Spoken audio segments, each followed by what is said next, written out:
Salut à vous, bien-aimés dans le Seigneur. Nous vous bénissons de la part de Dieu notre Père, par Jésus-Christ, le seul Seigneur, le seul Sauveur, le Roi des Rois, celui qui est, qui était et qui revient bientôt. Bienvenue à notre émission à la lumière de la parole. Tunawasalimu ndugu wapendwa katika jina la Yesu Kristo kwa mapendo ya Mungu Baba na kwa ushirika pamoja na Yesu Kristo, na tunawakaribisha tena kwa kipindi hiki ambacho ni kwa mwangaza wa neno la Mungu. Que le Seigneur soit abondamment béni pour la ville de Butembo. Mungu abarikiwe sana kwa ajili ya hiyo mji ya Butembo.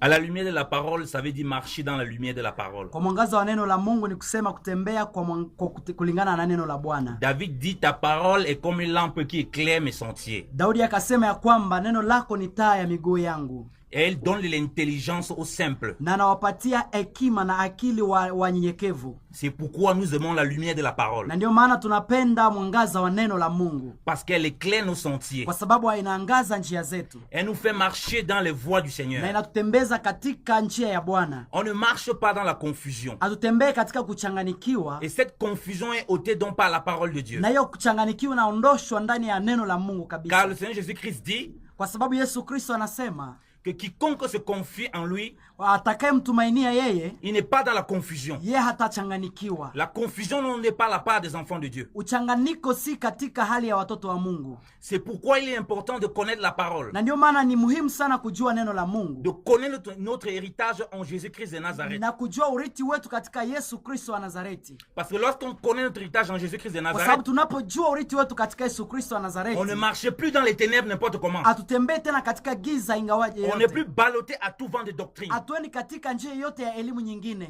Et ce fondement de la parole que nous voulons partager aujourd'hui, na misingi ya neno ambayo tunaweza kuizungumzia siku ya leo, c'est la croix de notre Seigneur Jésus-Christ. Ni juu ya msalaba wetu Yesu Kristo. La puissance de sa croix. Ya uwezo ndani ya msalaba wake. Aujourd'hui, la croix a été ôtée des églises. Leo msalaba imeondoshwa kabisa katika makanisa. Et c'est beaucoup les pasteurs qu'on prêche. Na leo ni mapasta ndio wanahubiriwa sana. Beaucoup le monde qu'on prêche. Leo unahubiriwa sasa ni dunia zaidi. Beaucoup les richesses terrestres qu'on prêche. Wanahubiri sana kufanikiwa kwa ulimwengu huu. En ôtant complètement la croix. Na wanaacha zaidi sana msalaba wa Yesu. Alors que la croix, c'est ce qui nous a permis d'être réconciliés avec Dieu. Ingawaje ni msalaba inatupatanisha pamoja na Mungu. Qui a permis que la lumière de Dieu vienne au travers de nous. Na inafanya mwangaza wa Bwana ipate kutufikia sisi. Pour nous sortir des ténèbres, na iweze kututoa katika giza, afin que nous marchions comme les enfants de lumière. Ili tuweze kutembea katika kama wana wa nuru. C'est pourquoi, bien-aimés dans le Seigneur, ndio maana wandugu wapendwa katika Bwana, étant donné que nous sommes dans l'émission la lumière à la lumière de la parole, na vile tuko kwenye kipindi katika mwangaza wa neno la Mungu, nous devons passer par le fondement de la croix. Lazima tupite katika misingi ya msalaba. Parce que s'il n'y a pas le fondement de la croix, kwa sababu kama hakuna msingi wa msalaba, on peut se balader n'importe comment dans la parole. Tunaweza enda huku na huku ndani ya neno la Mungu. On va aller se chercher soi-même. Na tunaenda kujitafuta wenyewe. Mais jamais chercher la vie du Seigneur. Na hakuna kabisa kutafuta maisha katika Yesu Kristo. Alléluia. Hallelujah. Peuple de Dieu. Taifa la Bwana. C'est le temps de revenir au véritable évangile. Ni muda mzuri ya kurudia katika injili halisi. L'évangile de la croix. Injili ya msalaba. La croix implique la mort. Msalaba inamaanisha kifo. On ne peut pas parler de la croix, on oublie la mort. Tuwezi ongea juu ya msalaba na tusahau kifo. On ne peut pas parler de la croix, on oublie la souffrance. Tuwezi ongea juu ya msalaba na tusahau mateso. L'évangile qui vous fait croire que vous n'allez pas souffrir, c'est un faux évangile. Injili ambayo inawaleta kwamba hamwezi kuteseka, hiyo ni injili ambayo imechanganikiwa. Parce que Christ, il est mort. Kwa sababu Kristo alikufa. Il n'est pas simplement mort. Hakukufa peke yake. Il est mort à la mort de la croix. Alikufa kwa msalaba, kwa kifo cha msalaba pia. La mort de la souffrance. Kifo cha mateso. Souffrance pour le péché. Mateso kwa ajili ya dhambi. Souffrance pour notre délivrance. Mateso kwa ajili ya ufungulifu wetu. Souffrance pour que nous soyons sauvés. Mateso ili tupate kuokolewa. Lorsqu'une femme veut donner naissance à un enfant, wakati mwanamke anapenda kutoa mtoto nje azae, elle porte pendant 9 mois un bébé dans le ventre. Anamchukua katika miezi 9. Elle connaît ce qu'on appelle les douleurs de l'enfantement. Anapata kitu ambacho kinaitwa mateso ya kuzaa. C'est une souffrance qu'elle porte. Ni mateso ambayo anayapokea na yachukua. Dans la croix, les souffrances de Christ, c'est comme les douleurs de l'enfantement. Kwa hivyo msalaba ni kama mateso ya Kristo, kama mateso ya mtu ambaye anaenda kuzaa. Pour donner naissance à l'église. Kwa ajili ya kuleta kuzaa kanisa. Alléluia. Hallelujah. Donc voilà pourquoi la croix, on ne peut pas la séparer de la souffrance. Ndio maana wapendwa, msalaba hatuwezi kuitenga mbali sana na mateso. En vivant cette souffrance, kwa kuishi haya mateso, Christ a non seulement porté nos péchés, Kristo hakubeba tu mateso yetu na dhambi zetu, enfanté en tant qu'enfant de Dieu. Lakini pia alituzaa kama watoto wa Mungu. Voilà pourquoi un enfant de Dieu qui suit Christ, na ndio maana mtoto wa Mungu ambaye anafuata qui Yesu, suit le principe de la croix, ambaye anafuata maeneo ya msalaba, il connaît la souffrance anapata lazima mateso pour donner la vie. ili apate kuleta uzima. Il connaît la souffrance Anapata mateso pour mourir à son péché. ili aweze kukufa kwa ajili ya dhambi zake. Il connaît la souffrance Anapata mateso pour sauver les autres personnes ili de sa aweze famille. kuokoa watu wengine katika Il familia connaît la yake. souffrance Anapata mateso pour accomplir l'œuvre de Dieu dans sa vie. ili aweze kutimiza kazi ya Mungu ndani ya maisha yake. L'évangile où tout va aller bien, tu n'as pas de souffrance, c'est un faux évangile. Injili ambayo kila kitu inaendeka vizuri, hiyo ni injili ambayo si sawa. Parce que Christ pouvait venir et puis il marche avec nous et puis il part après. Kwa sababu Kristo kuja hapa naishi na sisi na kisha ende mara moja, Mais il a tracé un chemin lakini alifanya njia pour que nous puissions le suivre. ili tuweze kupita katika hiyo njia. Commençons par lire la parole bien aimée Na dans le tuweze Seigneur. kusoma kwanza ndani ya neno la Bwana. Lisons 1 Pierre. Tunasoma Petro wa kwanza, 1 Pierre chapitre 2. Petro wa kwanza sura pili. Lisons 1 Pierre chapitre 2, bien aimé dans le Seigneur. Petro wa kwanza sura pili, wa ndugu wapendwa katika Bwana. On dit ceci, 1 Pierre chapitre 2 à partir du verset 19. Kuanzia mstari wa 19. Non, à partir du verset 18 même. Usamani kuanzia mstari wa 18. On dit, serviteurs, soyez soumis en toute crainte à vos maîtres, non seulement à ceux qui sont bons, équitables, mais aussi à ceux qui sont fâcheux. Okay, Petro wa kwanza sura 2 mstari wa 18 nasema, watumwa mtii bwana zenu na uoga wote, sio wao walio wema na wenye upole tu, lakini wao walio wakali vile vile. Car c'est une chose agréable à Dieu si quelqu'un, à cause de la conscience qu'il a envers Dieu, endure des afflictions, souffrant injustement. Alléluia. Haleluya. Maana neno hili linakubaliwa kama mtu akivumilia huzuni kwa kukumbuka Mungu, naye anateswa pasipo haki.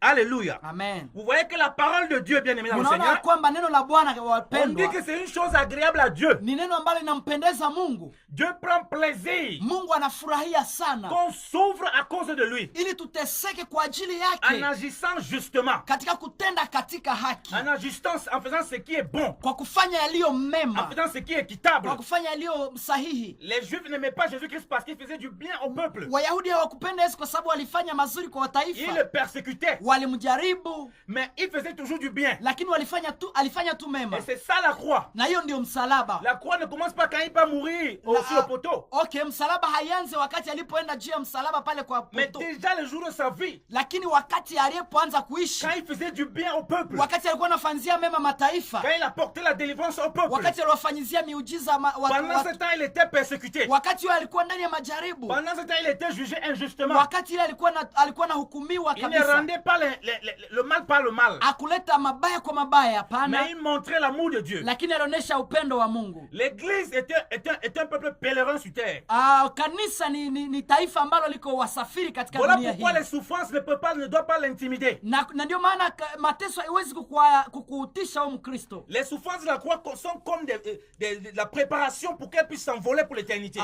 Mateso ya Wakristo inatutayarisha sisi Wakristo ili tuweze kuruka juu, tuweze kuelekea uzima wa milele. Par les souffrances, son caractère est poli, son caractère est façonné. Wow. Na katika kuteseka Mungu anatunza na anatusaidia, anatufundisha kuweza kutoka katika makaraktere zetu zenye. Par les souffrances, sa personnalité est éprouvée.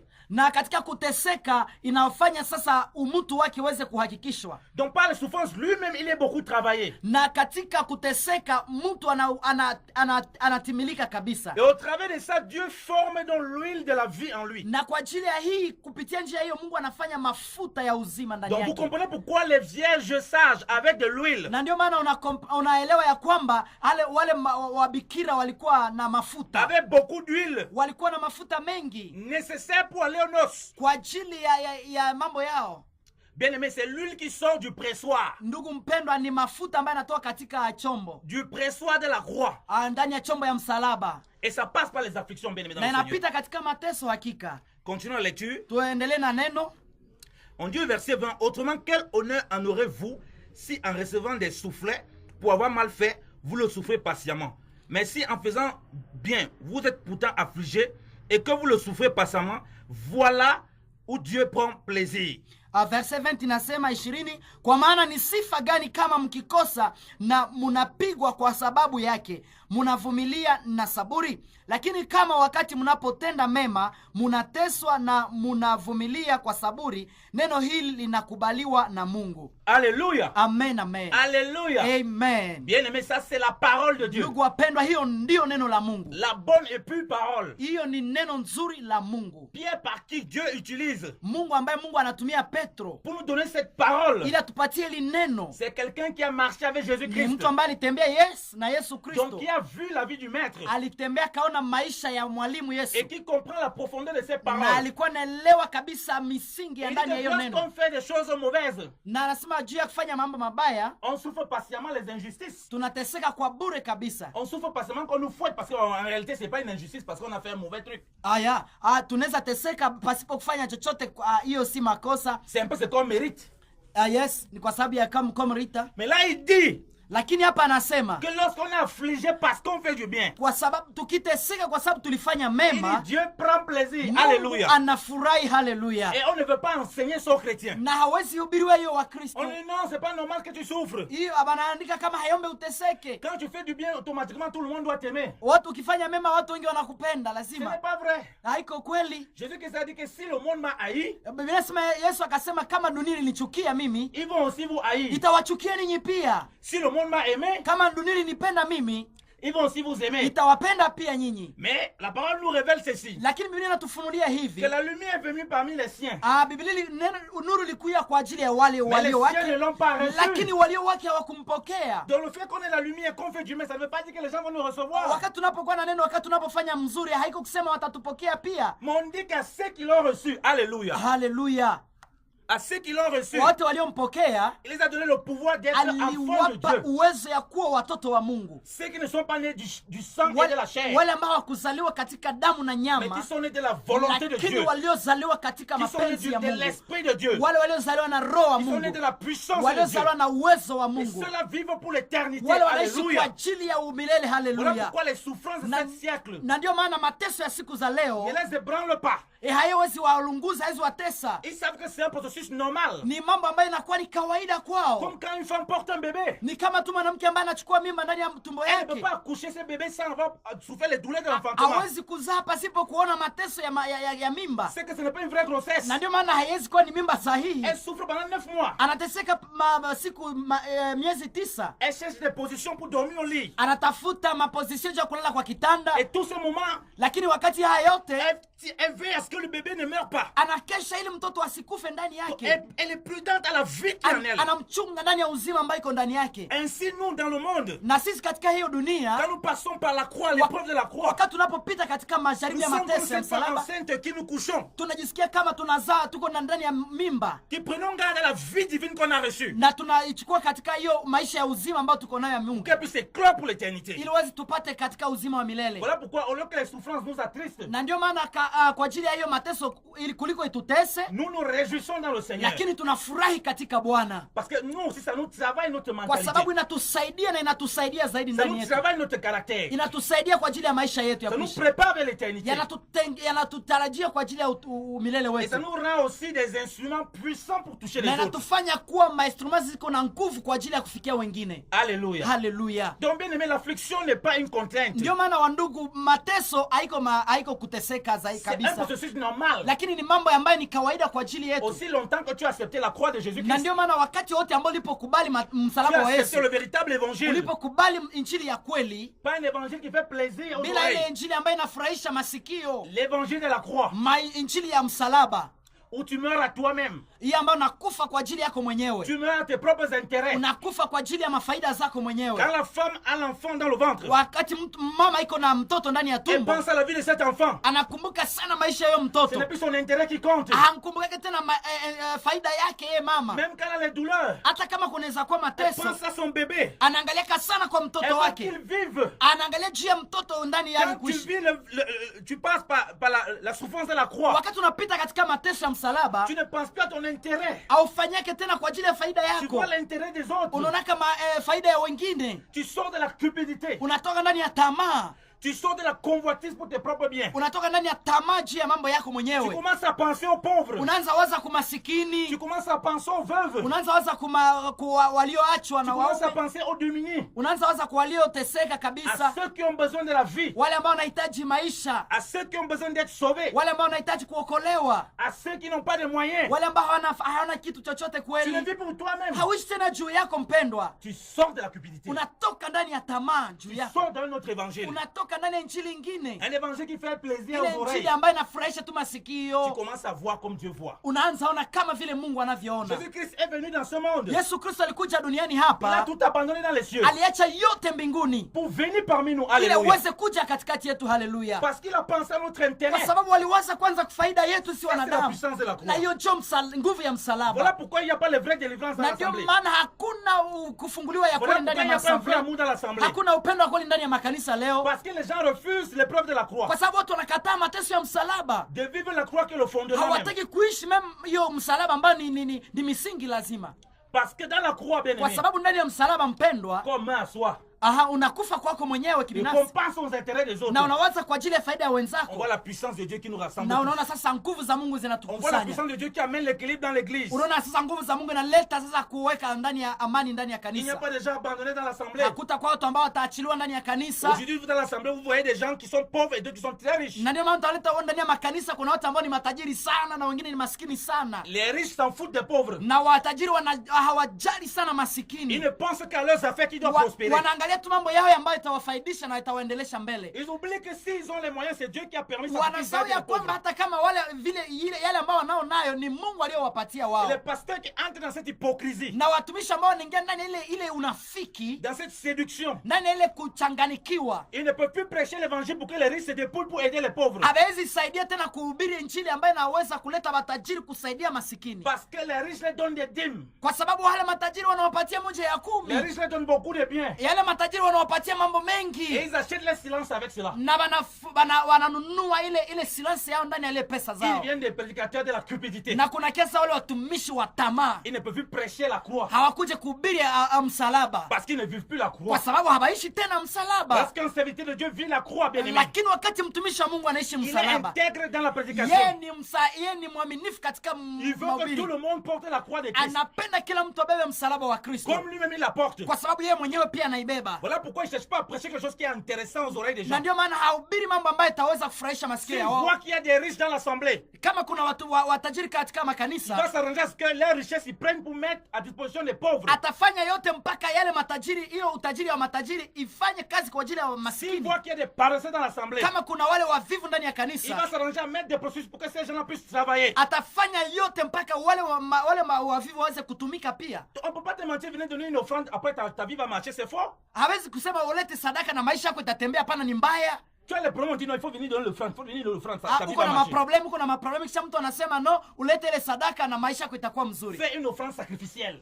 Fanya sadaka ya zabihu, Ça va plaire à Dieu. itapendeza Mungu Et puis tes choses vont na mambo s'arranger. yote yataendelea vizuri. C'est un mensonge. Hiyo ni muongo On mtupu. dit ici qu'on va Hiyo passer par la croix. Biblia inasema kwamba utapita katika On va msalaba, passer par les afflictions. utapita katika mateso, Ça ne va rien résoudre tes offrandes. haitaweza kufanya katika Si sadaka Dieu a zako. prévu que tu passes par le désert, Kama Mungu amependa upite katika jangwa, qu'il neige ou qu'il pleuve, ainyeshe tu isiponyesha, vas passer par là, bien aimé dans le utapita Seigneur. pale, ndugu mpendwa katika C'est Bwana. un chemin inévitable. Hiyo ni njia ambayo hawezi Et c'est kuikwepa, là où Dieu détermine qui est vraiment enfant de Dieu, qui l'est pas. na hapa ndio kwenye Mungu anaangalia nani ndio mtoto wa Mungu kabisa na nani haiko mtoto wa Mungu. La prédication de la croix, bien Na aimé hiyo dans ni le Seigneur. msalaba, ni injili ya msalaba wa Yesu. Repentons-nous et revenons à Jésus-Christ. Turudi ndani ya kutubu na turudie Yesu Kristo À wapendwa. l'évangile de la croix, Turudi katika injili ya à la msalaba, souffrance de la croix. katika mateso ya msalaba, Parce que c'est le chemin que Dieu a kwa placé pour sababu nous hiyo tous. ndio njia ambayo Mungu alitayarisha ili tuweze kuipitia. Alléluia. Haleluya. Continuons la lecture. Tuendelee katika kusoma Au verset 21, mon frère, 21. il est dit, car aussi vous êtes appelés à cela.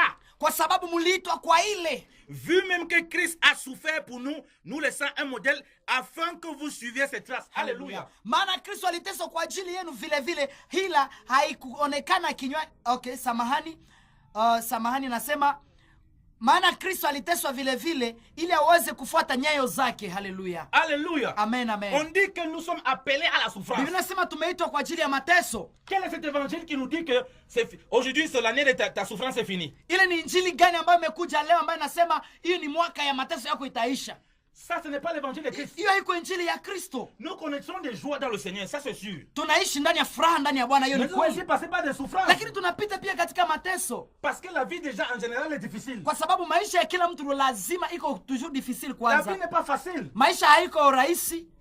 On ment aux gens pour faire croire que s'ils viennent à Jésus-Christ, leur vie sera facile, tout va se passer bien. Bana bahakikisha kwamba ukikisha kwa Yesu mambo yote yatakuwa mzuri. Ça c'est un mensonge. Hiyo ni uongo mpendwa.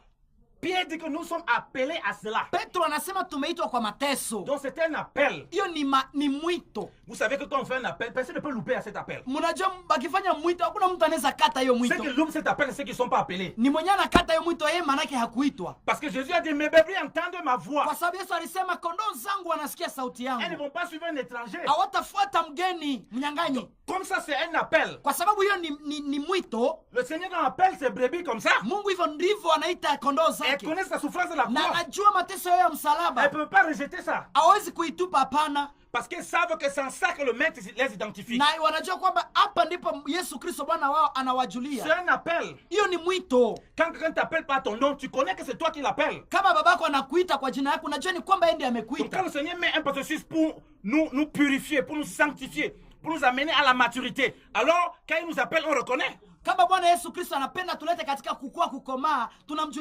inajulikana kwa mwito wake ambaye alituita. On ne conteste pas avec. Hatupigane na yeye hapana. Si on commence à contester la croix, Kama tunaweza kupigana na msalaba on leo, conteste que c'est mort pour nos péchés. tunakatala pia gisi Yesu alikufa kwa ajili ya dhambi zetu. Si on conteste qu'il n'est pas mort, qu'il n'est pas mort, ça veut dire qu'on conteste qu'il n'est pas ressuscité. Kama tunakataa Yesu alikufa msalaba wake, maana tunakataa gisi alifufuka. Ça veut dire qu'on conteste notre salut. Maana tunakataa pia wokovu wetu. Ça veut dire que nous marchons vers les ténèbres. Maana inaonyesha kwamba tunatembea katika giza. Voilà pourquoi, bien aimé dans le Na ndio Seigneur, maana wandugu wapendwa katika ce Bwana, message est pour nous purifier, hiyo ujumbe ni kwa ajili ya kututakasa, pour nous ramener à la croix, kutuleta katika msalaba, pour ne plus faire des choses parce qu'on va entendre des choses agréables. ili tufanye mambo si kwa sababu tunatafuta Après kufanya ce ya message, kupendeza, lakini baada ya hiyo Tu neno, comprends que tu es appelé à la souffrance. uelewe ya kwamba uliitwa kwa ajili ya Donc, ça veut kuteseka. dire la souffrance que Dieu te forme. Ni katika kuteseka ndio Mungu anakutengeneza. Ça ne veut pas dire que tes affaires ne vont pas marcher. Haiko kusema mambo yako haitatembea pana, Parce que la parole de Dieu déclare qu'il y a un temps pour toutes choses. kwa sababu inasema ya kwamba kuna muda katika kila jambo. Mais tu dois comprendre que la souffrance fait partie de ton appel. Lakini unabidi kuelewa kwamba mateso inayo pia ni katika mwito wako. Même si tu as un travail, Hata kama uko na kazi, tout ne peut pas toujours bien marcher.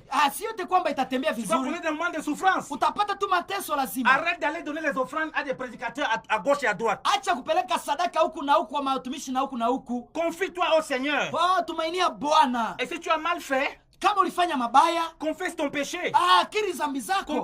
Confesse ta faute. Kiri kosa lako. Pour marcher dans la droiture. Ili uweze kutembea katika tena njia Et le sawa. Seigneur va te soutenir durant ces Na souffrances. Mungu atakushika mkono katika haya njia ya mateso. Et tu pourras toujours le servir dans la joie, Na utasikia unamtumikia katika furaha nyingi. dans la paix, Ndani ya amani. dans la justice, Ndani ya haki. dans la bonté. Ndani ya wema. Donc on ne vient pas à Jésus-Christ pour se trouver un refuge où on n'a plus de souffrance. Hatukuji kwa Yesu Kristo ili tupate pumziko kwenye hakuna tena mateso. Venez à Jésus-Christ, vous allez le mariage.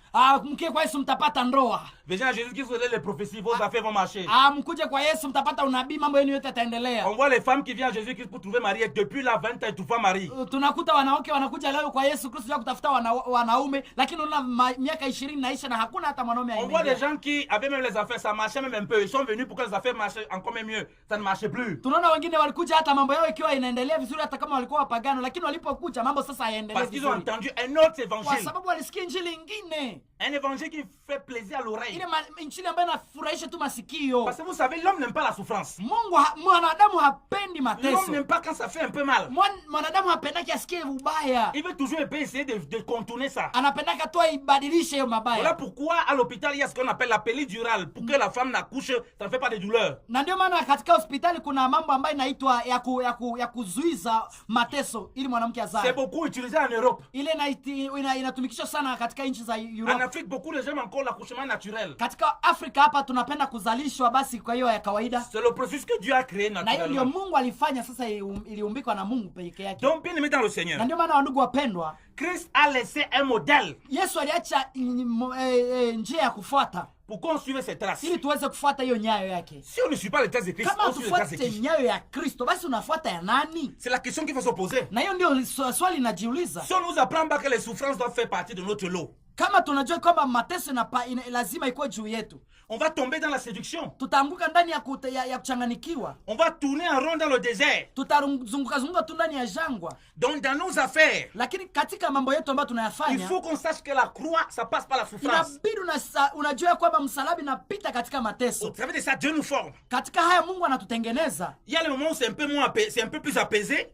Kuna wakati ambayo inakuwa sawa kidogo. Il y a le moment où toutes les choses ont l'air d'aller très très bien. Na wakati mwingine inaweza kuwa mzuri zaidi sana. Mais si on comprend que notre force s'appuie sur Christ et sa croix, na ukijua kwamba nguvu zetu ziko juu ya Kristo na juu ya msalaba wake, que ça aille bien, na gisi inaweza endelea mzuri, que ça aille moins bien, inaweza endelea hata mzuri kidogo, on ne s'éloigne pas de Christ. Alléluia. Hatuwezi kutoka katika Kristo. Haleluya. Pourquoi des prédicateurs vont chercher la puissance et les marabouts? Kwa nini watumishi wanatafuta nguvu katika njia za ushirikina? Parce qu'ils ne veulent pas vivre la croix. Kwa sababu hawataki kuishi msalaba. Ils veulent voir ce que les gens reproduisent. Wanapenda waone mambo ambayo wengine wanafanya. Ils voient des faux prophètes dans les télévisions en train de faire des faux miracles. Wanaona kwenye runinga wanabii za uongo mambo wanayofanya. Ils voient aussi ça.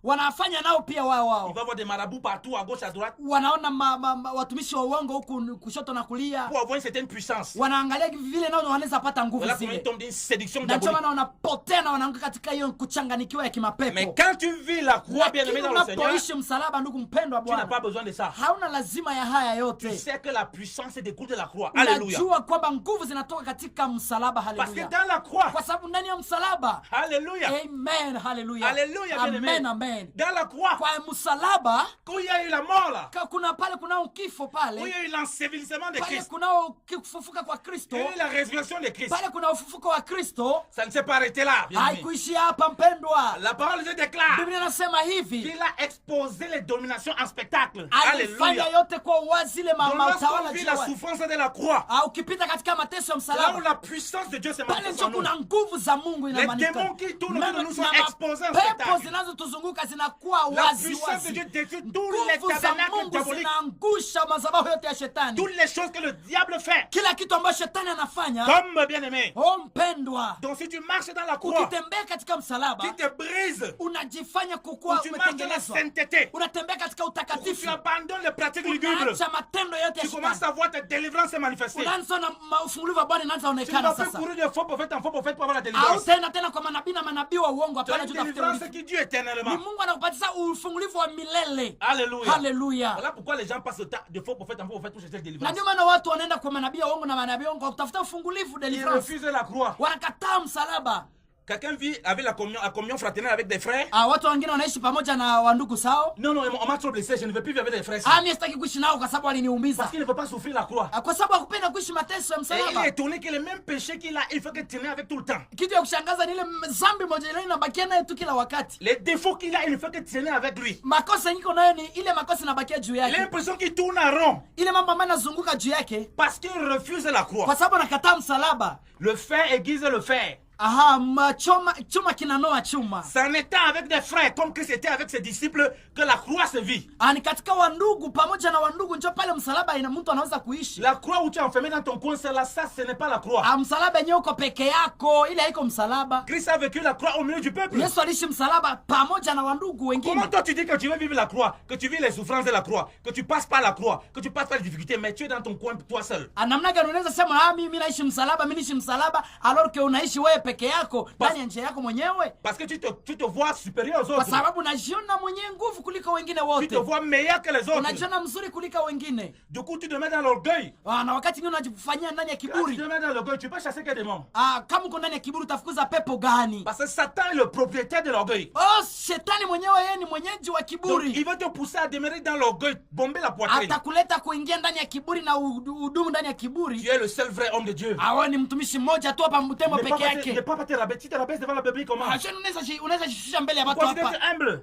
Mbona unajacha? C'est toi le plus grand, donc c'est la Bible qui doit se rabaisser. Wewe ndio mkubwa, hapo ndio anaweza shuka. Alors que Christ qui est le Seigneur s'est rabaissé pour alors que Yesu Kristo aliye mkubwa, Bwana wa mabwana, alishuka. Pour nous montrer un exemple. Ili tuoneshe mfano. Et c'est ça la croix. Na hicho msalaba. C'est ça le modèle qu'il a laissé pour nous sur cette place. Na hicho njia ambayo alifanya tufuate ili tufuate nyayo zake. Alléluia. Amen. Bien-aimé, alléluia. Amen. Alléluia. Amen, amen. Ça c'est l'évangile de Christ. Na hiyo ndio injili ya Kristo, l'évangile de la croix, injili ya msalaba, qui ne fait pas plaisir à la chair, ambayo haifurahishi qui mwili, vient dépouiller la chair, inakuja kutenga mtu na et qui mwili rend libre. na inafungua.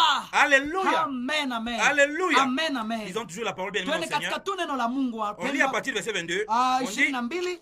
lui qui n'a point commis de péché et dans la bouche duquel il n'a point été trouvé de fraude, Yeye hakutenda zambi wala hila haikuonekana kinywani mwake, qui lorsqu'on lui disait des outrages ne rendait point, wakati alipotukanwa hakurudisha matukano, et quand on lui faisait du mal n'usait point de menace, wakati alipoteswa hakuogofya, mais il se remettait à celui qui juge justement. lakini alijiweka kwake anayehukumu kwa haki. Alléluia. Amen. On nous révèle ici donc qu'il vivait les souffrances et les outrages. Biblia inasema inatuonyesha kwamba Yesu alikuwa nishi mateso na kuteseka. Donc tu comprends que les outrages, les souffrances que tu peux vivre au quotidien, ce n'est pas nouveau. Utaelewe kwamba mateso ambayo unayapata kupitia mandugu zako majirani haiko mpya, mpendwa. Christ a vécu ça. Yesu pia aliishi pale. Ses propres parents ont dit que le gars il est hors de sens. Anajua hiyo wanasema hapo ni kuchanganikiwa. On voulait se saisir de lui. Bakapenda wamshike. Qu'il a perdu la tête. Hiyo ni kupoteza kichwa. Imaginez vous-même. Wapeke chunguza. Le Seigneur qui est né avec sa mère, les anges lui ont parlé, Dieu, elle avait toutes les révélations que lui c'est vraiment le Fils de Dieu, le Sauveur.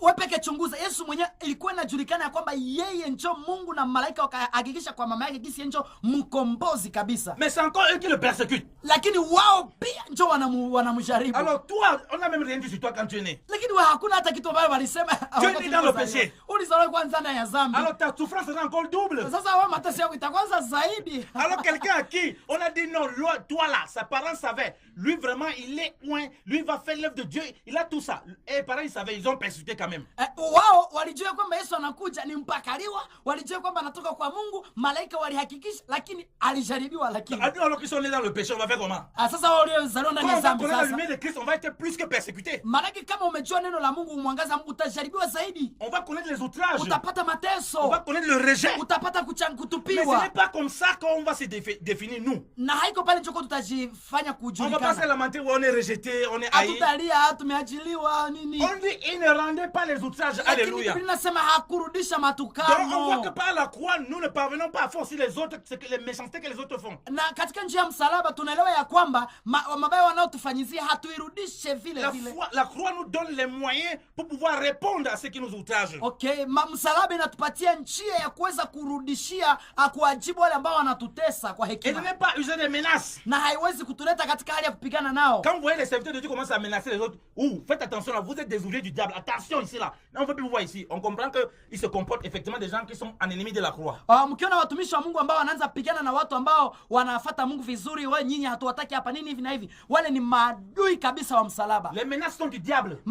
Hiyo mateso ni ya shetani. Parce que le diable aime intimider. Kwa sababu shetani anapenda tu kuintimider. Il aime paralyser. Anapenda tu kuzofisha. La parole de Dieu nous précise qu'on lui faisait du mal, il n'usait point de menaces. Biblia inasema kwamba walikuwa wanamtendea mabaya lakini hakukuwa anarudisha. Donc si vous voyez un serviteur de Dieu qui aime user des menaces envers les frères, envers les autres serviteurs de Dieu, ce n'est pas l'esprit de la croix, ce n'est pas l'affliction de la croix, ce n'est pas la croix qu'il porte pour marcher avec. Mkiona mtumishi wa Mungu anaanza pigana na watu, kwanza angalia mateso walifanya na kisha anaanza pigana nao. Ule hachukua msalaba, hajui kuchukua na msalaba wakati anaanza pigana na watu ambao kusema wao wanapigana nao kwa sababu walienda ndani. Parce qu'on précise bien qu'on lui faisait du mal, il n'usait point de menaces. Kwa sababu inasema kwamba Yesu alimtendea mabaya lakini hakurudisha mabaya. Donc la croix nous préserve de faire des menaces. Msalaba inatusaidia kutokurudisha mabaya kwa mabaya. Mais s'en remettre à celui qui juge justement. Alléluia. Lakini tunaleta nafsi zetu kwa anayehukumu kwa haki. C'est pourquoi Paul dit que laissez faire la colère divine. Na ndio maana Paulo anasema ya kwamba mwache ghadhabu ya Bwana ijishughulikie. Quand tu portes la croix, wakati unachukua msalaba, quand tu es dans l'affliction de la croix, wakati uko ndani ya mateso ya msalaba, les gens croient que tu es faible. Watu wanaanza kama uko mdhaifu. Bien-aimé, tu n'es pas faible. Alléluia. Pendwa hauko mdhaifu. Parce que Dieu lui qui fait ta justice. Kwa sababu ni Mungu anayekuhakikisha. C'est lui qui va te justifier. Ni Mungu atakayekupatia haki. C'est lui qui va combattre tes ennemis. Ni Mungu atakayepigana na adui zako. C'est lui qui va confondre ceux qui s'attaquent à toi. Ni Mungu atakayechanganisha wale wanaokupiganisha. Ce que tu as fait. Wewe angalia tu kile unachofanya. C'est de passer par la croix. Ni kupita katika msalaba. C'est de souffrir la croix. Ni kuteseka msalaba. C'est porter ta croix. Ni kubeba msalaba. C'est d'avancer dans la croix. Ni kutembea ndani ya msalaba. C'est de jamais te décourager en Jésus-Christ. Ni kutokuzofisha ndani ya Yesu Kristo. Alléluia. Alléluia. Alléluia. Amen. À partir du verset 24. 24.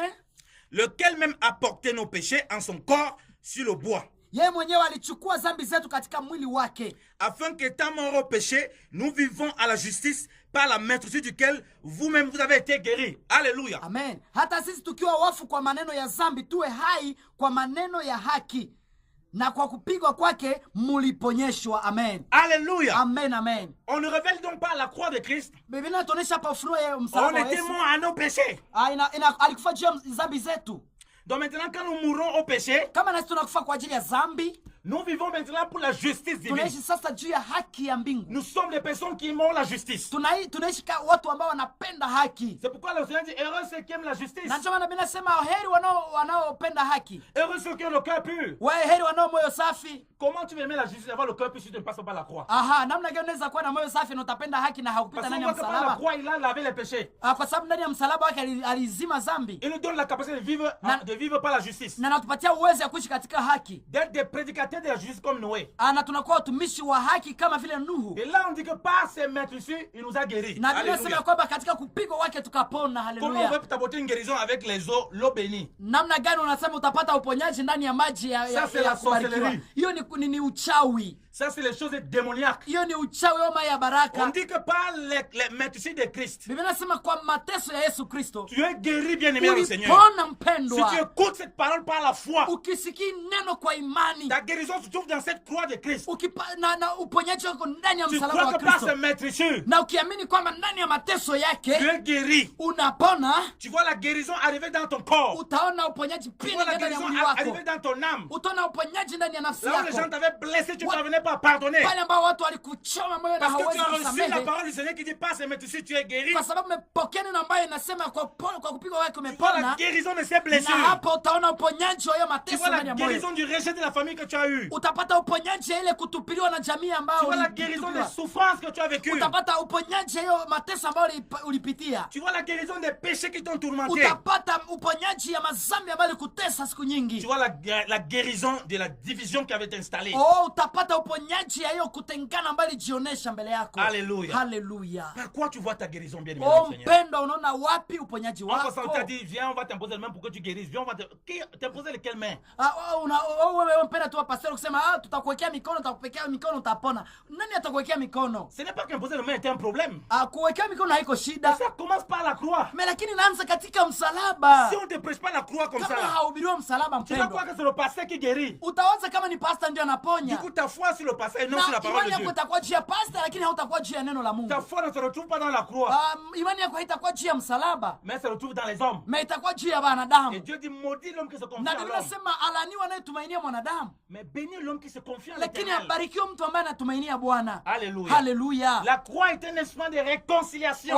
Msalaba ni choma ambacho kinatuunganisha. La croix n'amène pas la division. Msalaba hailete kutengana. Le Seigneur dit que le diable, lui, vient pour séparer, pour détruire. Biblia inasema kwamba shetani anakuja kuharibu na La kuua. croix amène la réconciliation entre les familles, Msalaba inaleta kupatanisho ndani ya familia, entre des frères. pamoja na wandugu. Quand on voit dans les églises, Wakati unapoona ndani ya makanisa, tu as cru, on te dit maintenant que ton père est sorcier, il faut pas que tu le salues. wakati uliamini watu wanasema baba yako ni mchawi, baba On yako dit ni les gens qui ne mchawi. souffrent pas la croix. Wani watu ambao wateseke mateso ya Parce que tes msalaba. parents commencent à te persécuter parce que tu as cru en Jésus-Christ. Kwa sababu wazazi wako wanaanza kujaribu juu ya kuamini kwa Alors Yesu. que c'est un processus normal de la croix. Na hata kama ni mambo ambayo lazima tuyapitie katika mateso ya msalaba. Où tu es censé lui montrer la réconciliation avec Dieu. Na hiyo inatupatia kabisa kukuwa na upatanisho pamoja na Mungu. Quand tes parents te haïssent, tu dois les aimer. Alléluia. Wakati wazazi wako wanakukataa, wanakuchukia, lazima uwapende. Quand tes parents te rejettent, toi tu vas vers eux. Alléluia. Wakati wazazi wako wanakutupilia, wewe kuja karibu Quand nao. tu étais dans le monde, tu ne connaissais pas Jésus-Christ. Wakati ulikuwa ndani ya dunia haukuwa unajua Yesu Tes Kristo. parents n'ont pas pu te tuer. Wazazi wako hawakupenda kukuua. Donc c'est maintenant quand tu as cru qu'ils vont te tuer. Wakati nyinyi uko ndani ya Kristo ndio wamependa Ça, c'est wakuue. insensé. Hiyo ni mateso kweli. Et puis on divise les familles. Na hiyo mateso inabomoa Oh, familia. ta grand-mère, je vois les sorcières, elle a un esprit de hibou. Nimeona tati yako iko na esprit na roho ya hibu. Et puis après, tu commences à avoir peur de ta grand-mère. Najua ile unaanza ogopa tati yako, unaanza Tu ne muogopa. peux plus lui manifester l'amour Na de hawezi Dieu. muonesha tena upendo ya Mungu. Alors on va chercher la croix qui est en toi, on ne le voit pas. Sasa wakitafuta msalaba ndani yako hakuna. Donc tu commences à avoir peur plus des démons que de craindre Dieu. Unaanza ogopa sasa mapepo zaidi kuliko kuogopa Alors Mungu. quand tu sais que tu passes par la croix là, La unajua kama unapopita ndani ya msalaba, que tu as la croix avec toi, uko na msalaba pamoja na wewe. même s'il y a quel sorcier dans ta Hata famille, kama kuna mchao wote ndani ya parce familia, que tu as la lumière de Christ, kwa sababu wewe ni mwangaza wa et Kristo. que à la croix, na kama kwa ajili ya il msalaba a exposé les dominations et les aliweka spectacles. wazi mapepo na Quel nguvu que soit zake. l'esprit qui est dans ta famille, Ingawaje nguvu gani ndani ya familia rien que par ta yako, présence, ils vont sortir. ndani ya presence ya uwepo yako yatakimbia. Alléluia. Amen, amen. Et tu vas embrasser tes parents sans avoir honte. Na utafikia wazazi wako bila avoir hoga, peur. bila haya, Parce que si Dieu t'a mis dans ta famille, kwa sababu kama Mungu alikuweka ndani ya c'est familia pour la yako lumière de la croix apparaisse. ni ili uweze kuonesha maisha ya msalaba iweze kuonekana. Alléluia. Amen, Oh, amen. bien aimé, le temps est imparti. Oh, msalaba nani wakati yetu On va finir par le verset 25.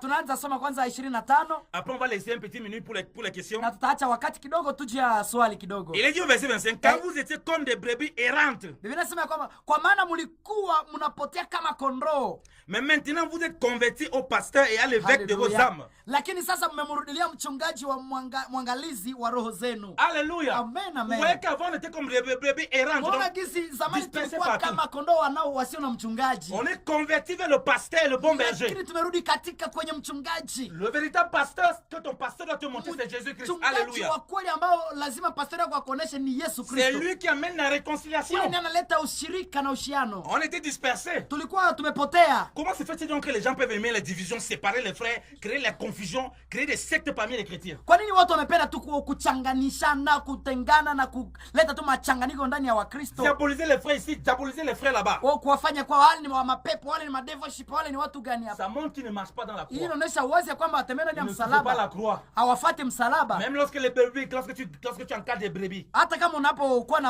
les Bakristo brebis pembeni peuvent te yako, mordre. banaweza kukuumiza, Les brebis peuvent faire des mauvaises actions. banaweza fanya mabaya juu Tu ne vas yako, pas les chasser. lakini hawezi Tu dois wakimbiza. souffrir comme le maître a souffert pour elles. Lazima uteseke kisi Yesu C'est Kristo là on reconnaît un aliteseka, vrai berger. na pale ndio tunajua mchungaji Jésus a dit, le mwema. bon berger donne sa vie pour ses Anasema brebis. mchungaji mwema anatoa uzima kwa ajili ya kondoo Voilà pourquoi zake. les faux pasteurs qu'on a Na aujourd'hui, ndio maana watumishi les faux wabaya, bergers qu'on a aujourd'hui, wachungaji lorsqu'il y a un wabaya, problème dans l'assemblée, kama kuna shida ndani ya au lieu de kanisa, souffrir la croix et l'humilité, ili ateseke ndani ya unyenyekevu, fuit les bébés de l'assemblée. anafukuza mara moja wale Il watumishi, disperse le troupeau du Seigneur. anafukuza kanisa la On les kondoo za réunit Bwana. le troupeau. Kuliko kuwakusanya Il taifa le la Bwana, disperse. anawasukuma nje. On dit là que le Seigneur est venu pour amener Biblia cette inasema ya kwamba unité. Bwana alikuja kutuleta katika ushirika. Bien-aimés dans le Seigneur, Bwana, wapendwa katika Bwana, nous sommes dans la croix de Jésus, tuko ndani ya msalaba wa Yesu Kristo, à la lumière de la parole. kwa mwangaza wa neno la Que Mungu. le Seigneur vous bénisse abondamment. Bwana wabariki sana. Nous allons laisser 5 minutes pour pouvoir écouter vos questions. Tunawachia dakika 5 wa ndugu wapendwa, juu ya kama unaweza kuwa na swali. Donc si vous avez des questions, partagez, posez les questions et on va essayer de répondre par la grâce de Dieu. Kama uko na swali tutaijibu kwa neema ya Mungu. Que le Seigneur vous bénisse abondamment. Bwana wabariki zaidi sana. Na tuko na numero yenye mnaweza ita sahi ya Airtel iko 09 93 19 38 38. Wandugu wapendwa, unaweza kuwa na swali, nasema ni 09 93 19 38 38. Unaweza kuwa na swali kwa mambo ambayo tumezungumza juu ya msalaba, gisi tulito juu ya mateso. Tuache kufurahia sana mafundisho ya kufurahisha tu masikio, kufurahisha tu mwili, ili iko demoniaki, iko ya kimapepo. Lakini tukitangaza sana kuishi gisi Yesu alivyosema tutafuata nyayo zake, lazima tuishi msalaba. Kwa hivyo unaweza kuwa na baraka, unaweza kuwa na swali, basi utaita kwa hii numero gisi tumesema ya 09 93 19 38 38. Basi tunakukaribisha ndugu mpendwa. Ukiwa unajiandaa kupiga simu, tutakuwa hapa kila mara kuanzia saa 5 ya hizi wiki mbili, pamoja na mtumishi wa Mungu ambaye ni mgeni wetu kutoka Cameroon. So kwa ajili ya hii basi hii wakati yote tutakuwa nayo pamoja na nyinyi kuanzia saa 5 kamili mpaka saa 6 kamili, yani 11h à 12h. Tutakuwa tuko hapa kila siku kabisa, na itakuwa mzuri sana wakati utakuwa kila mara disponible kufuata radio yako. Ila kama unaweza kuwa na swali, tunakukaribisha basi unaweza ita. Na ndio maana tumesema ya kwamba ni 09 93 19 38 38. Basi unakaribishwa sana. Okay, na busiku ya leo ukikumbuka vizuri tuko kwa ile kipindi ambayo nasema à la lumière de la parole. 19h45 chaque mardi, tunakuwa na 19h45 jusqu'à 21h juste. Pia tutakuwa pamoja na mtumishi wa Mungu, atakuja kutufundisha na kutusaidia sana. Ni mtumishi wa Mungu toka Cameroon. Basi tumepata mtu mmoja ambaye anapiga simu, tunakupokea kwa jina la Yesu Kristo. Halo ndugu mpendwa. Okay, kazi ya msalaba. Ok, le frère demande si qu'est-ce signifie l'œuvre de la croix. La croix, quelle est l'importance de la croix? Porter la croix, que signifie, mais ça a quelle importance quoi? Comme nous l'avons dit tout à l'heure, Vile tunavyosema sahihi, porter la croix, c'est le chemin par lequel Dieu nous accorde la délivrance. tunasema ya kwamba wakati tunapochukua msalaba wa Yesu Kristo alivyosema ya kwamba nanyi mchukue msalaba inakusaidia kupata deliverance ama ufungulivu. En fait, Kwa ajili ya hii wapendwa, porter la croix va avec renoncer à soi-même. kubeba msalaba inatusaidia kujikana mwenyewe.